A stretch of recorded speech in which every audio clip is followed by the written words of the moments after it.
Hi grade twos. I'm going to introduce you guys to our very last unit that we're doing in math. I can't believe we're at this point in the school year that we can be talking about our last unit, but it is going to be all about measurement. Parents, this is the thing about measurement in grade 2. It has nothing to do with centimeters or meters or inches or anything like that. We do measurement in grade 2 completely without units, okay? So it's all about teaching our students how to make relationships between different sizes and weights, and I'll talk more about that as we go. So I'm going to go into as much detail as I can in this video, and I'm really hopeful that it's going to help. I'm just going to go over everything, mostly because as I'm filming this, this is the only day this week that I'm going to be at school, and I've got all my supplies here with me.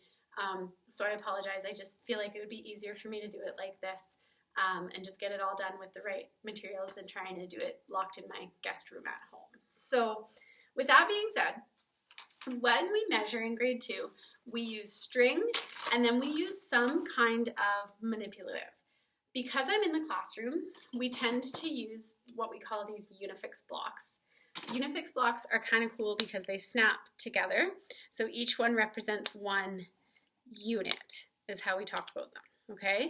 I have my Unifix blocks in kind of a permanent state of 5s because that's what we use the most in grade 2. So whatever you decide to use around the house is totally fine. Just make sure that when you submit the activities, you let me know what it is that you used. So if you use quarters, that's fine. If you have a jar of pennies somewhere and use pennies, cool. Marbles, be creative. My only suggestion would be that to make sure that whatever it is you use, like every one of them is the same, which I know can get a little bit challenging around the house. Even if you have to get a bit creative and you don't have stuff that's like exactly the same, if you're using like Cheerios or I don't know, stuff like that where it's like a little bit different but still kind of the same, that's fine because we're trying really hard to just learn the concepts as opposed to like the exact measurements of things. So everything that I'm going to show you in this video is going to be linked below on the assignment on Google Classroom. So these did not come home in your workbook that I made at the beginning of this COVID thing, just because this is so interactive and tangible. It wasn't something that I really wanted students or you guys to have to try and tackle on your own. I wanted to make sure that it was led by me.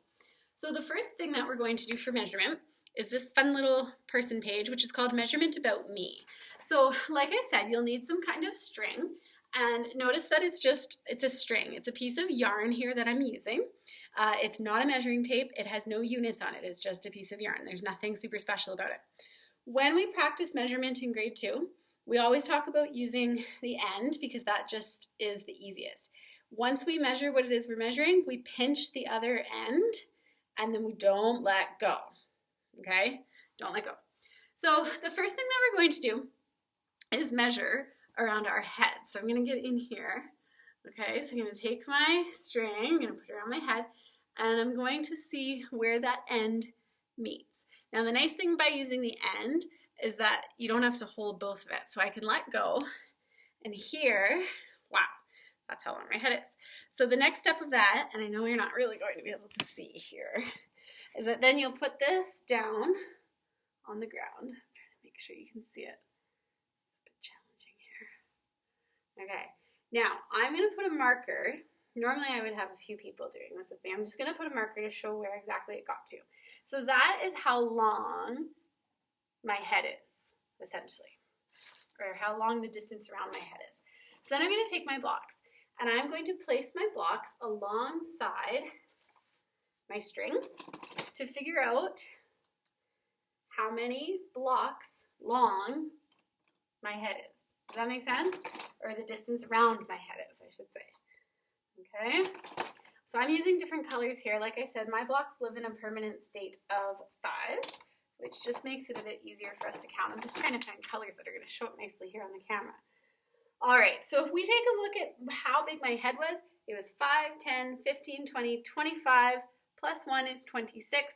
So the distance around my head was 26 blocks. So on the line here, come up, where it says head, I'll write 26, okay?